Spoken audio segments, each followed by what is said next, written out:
So my topic today is to talk about something that's quite controversial in today's time. It's a must-have, it's a necessity, it's AI, artificial intelligence. And I want you to come with me on a journey to experience what AI is doing, but with a focus on human capital, on the human resource world. So I'm going to sort of draw you through this entire journey and help you understand this concept that is very, very important to our lives today. The first thing is I'm going to leave you with a couple of logos. I'm sure every one of these 8 logos over here, every single one of you know. One is the largest taxi company in the world which owns no taxis. The other is a movie hall that comes to your home, owns no cinema of its own, but comes to our home, comes to our mobile devices, comes to our home theater systems, live streamed. Airbnb is the largest hotel chain in the world which has no inventory, has no hotels of its own, but one of the largest. And all of these companies, except for Apple, are young companies. Right? Even an Alibaba is a fantastic revelation to what e-commerce can do for the world. No inventory. It allows us to transact, buy what we want, but no inventory. It's a fantastic new world. Keeping this in mind, I'll ask you the question, what is AI? Right? The concept of having machines do things that we think are smart. Building neural networks of the human brain so that we can start driving back one sense, one concept of being smart. I draw you back in time. AI today as we know it, artificial intelligence as we know it, is what we perceive in robotics, what we perceive in autonomous cars. But AI lived at a point 50 years ago when computers were starting off. And I think the very advent of computers was doing simple arithmetic calculations. And I keep using this example when I'm talking about AI development, which is something close to my heart, about a Casio calculator, right? It does this magical 2 plus 2 and 2 into a number longer than I can imagine, but give you the answer in a second.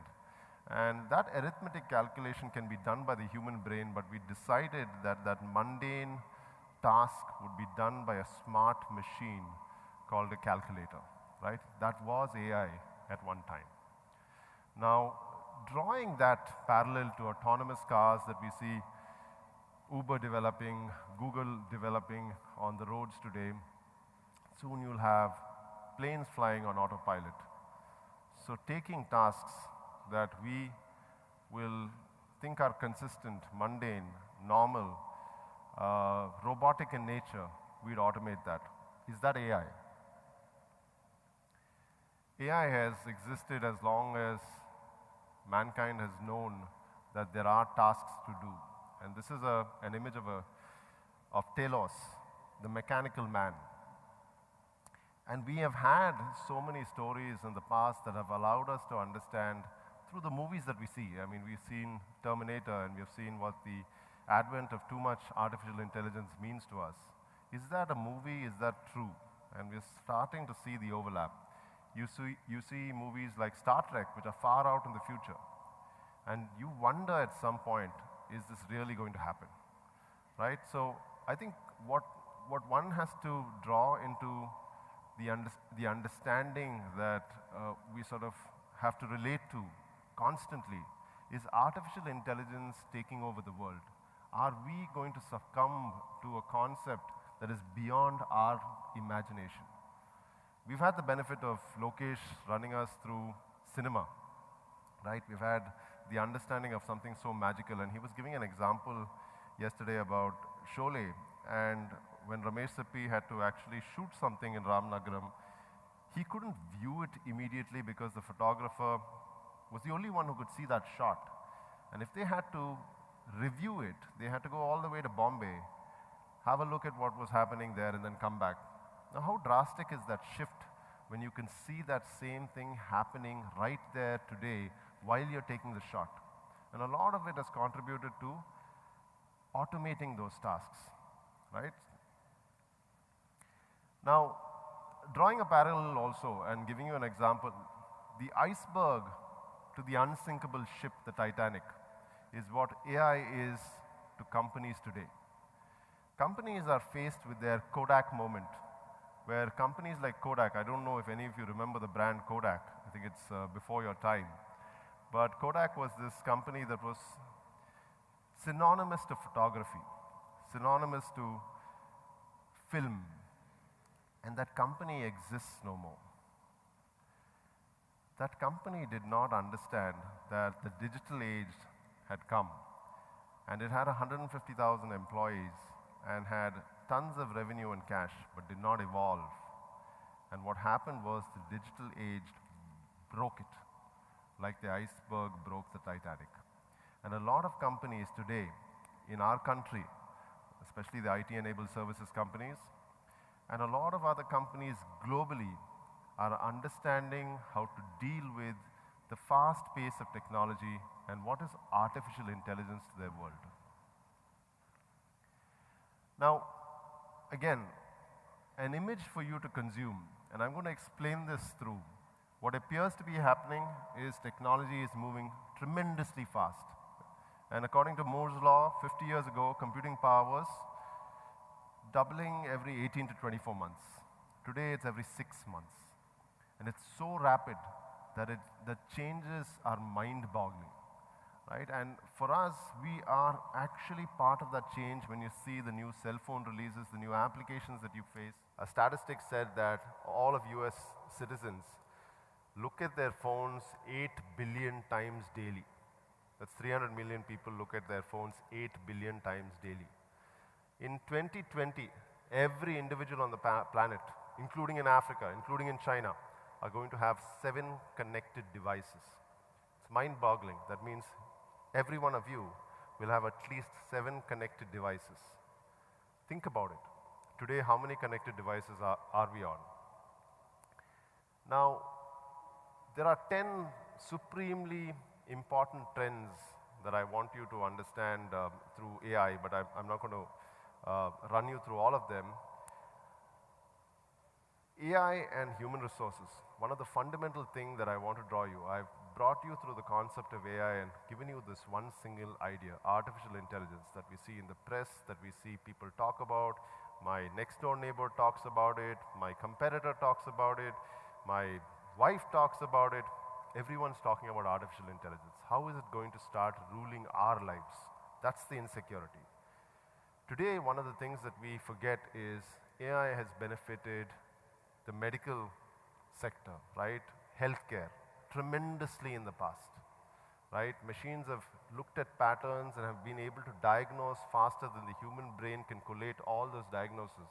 So a 25-year experienced doctor's diagnosis would even come to a 2-year experienced doctor through the power of IBM Watson, for instance, in healthcare, right? Collating and saving a life.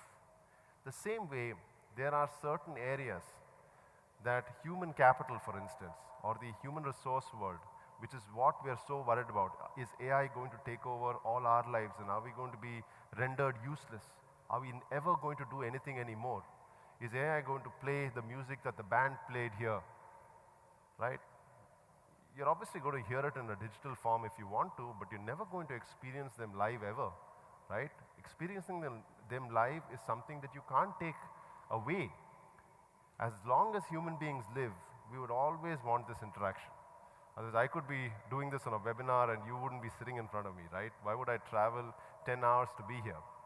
That one single fact is something that you guys have to associate with artificial intelligence. Artificial intelligence is to augment. Artificial intelligence is to create value for the human being, not to supplement the human being, because that's the only insecurity that we are left with. That should not be. It has been there all our lives, but it's becoming pervasive, and that's why 1 in 2 jobs is going to be replaced by AI for sure. But what it's going to force us to do, and every individual one of you, as a takeaway gift, is going to think about what you're going to do to bring this AI to bear, right? How are you going to create AI-related jobs? How are you going to create AI-related companies? And maybe Ashish will give you a few ideas. But I think that's the crux of it. In my world, and what I really understand is human capital is so important, and decisions about human capital is changing the way organizations function. A couple of the trends, and I think careers and learning is an important trend that really hits. Careers in companies is shaken at the core because everybody wants always on experience of joining a job. How do they sort of figure out how to do what? When can they do it? Is becoming an always on aspect, which is why artificial intelligence at many levels is refactoring how we imagine what we have to do. And that's something that's very important for our decision-making process, because you can relate to it. Every time I'm going through my college day or college month or my semester or my exams, do I really understand what my future is going to hold? What if technology can tell you there are 7 people who did the same thing and this is what happened to their lives? And it can tell you that because you're thinking about it. Artificial intelligence has to give you augmentation when you have this problem or question. So it becomes clear to you, right? So careers and learnings is one aspect where employees and candidates are going to have that experience of understanding what they should do. Another experience is the employee experience. Everybody talks about in organizations, and I'm sure you've learned this at some part through your peers or through your readings or learnings about companies, is that everybody talks about the hire to retire experience. And that hire to retire experience has an objective value of attracting talent, to develop and engage that talent, and to retain that talent. Everybody wants to invest in talent, right? Because it gives them gains that are larger than you can imagine. And to do that, the employee experience also is being refactored, because AI is helping one understand more about how do I attract the talent? How do I develop the talent? How do I engage the talent? How do I retain that talent? Through analytics, through understanding of social media. There are various tools today, and various companies are coming out with platforms that are mind-boggling.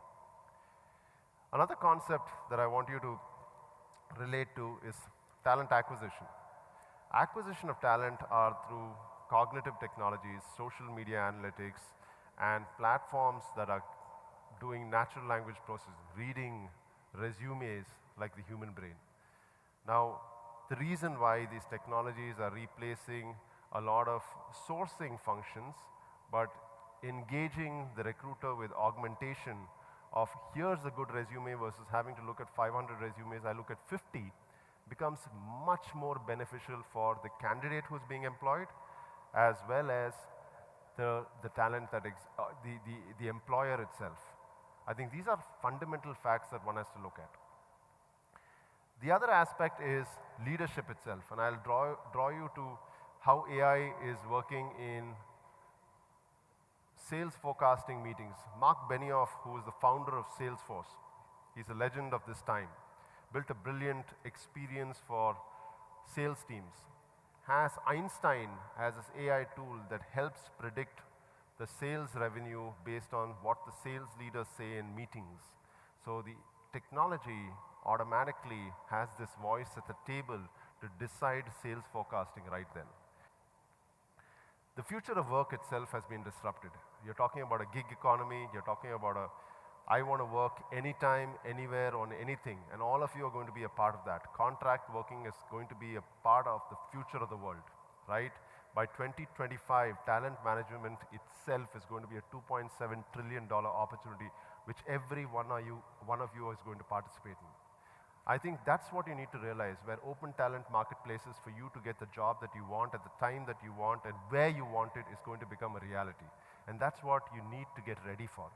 All of you, it's not that you have to become an entrepreneur like Ashish, but you can start thinking about where AI is going to impact your lives as you go through your civil engineering, as you go through your mechanical engineering, as you go through your computer science engineering.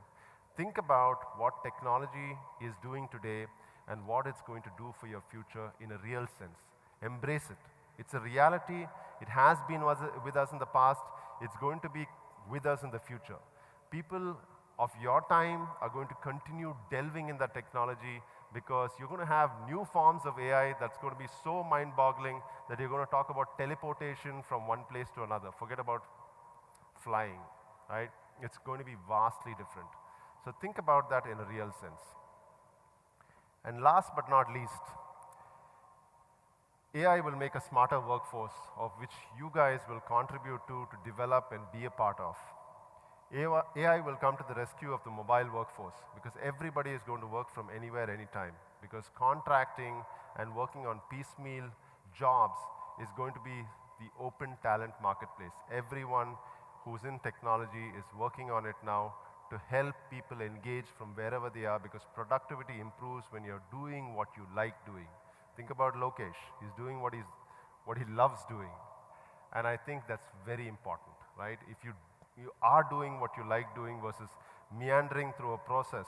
And I sort of identify with it because I worked for 9 years learning through the process of what I needed to learn. I've worked in startups all my life. But I was fortunate to get that 9-year experience before I started this first avatar of my company. But the point being is that can we get enough done because we want to do it? And that's the smarter workforce, that's the mobile workforce. And the last is, you have to understand that artificial intelligence is going to help us as an employee of a company, as in various companies, large and small. It's going to help us augment on a daily basis what we are functioning with, right? Whether we are working on a computer that's a lot smarter, that's talking to us, like Siri talks to us, Alexa is going to talk to us, and there's going to be a new tool that's watching us and talking to us, right? So there's going to be a lot of things that allow us to make this decision. Think about it. You're getting on a plane, and somebody is asking you to get on a phone call to be a part of a sales calls right there and then, and you're just getting on the plane. You have 7 minutes. You want all the information necessary to get on the call right then and there. Can artificial intelligence provide you the context of that call in front of you, right there and then, so you can make a better and more fruitful impact? That productivity improvement is possible, and that's what artificial intelligence is doing. So I want to dispel the fear by giving you the one concept that's a reality, artificial intelligence, and leave you with the fact that human resources or human capital is going to be impacted in a positive way, where $15 trillion of economic productivity is going to be brought back for us in our jobs, in our daily lives, to better it because of artificial intelligence.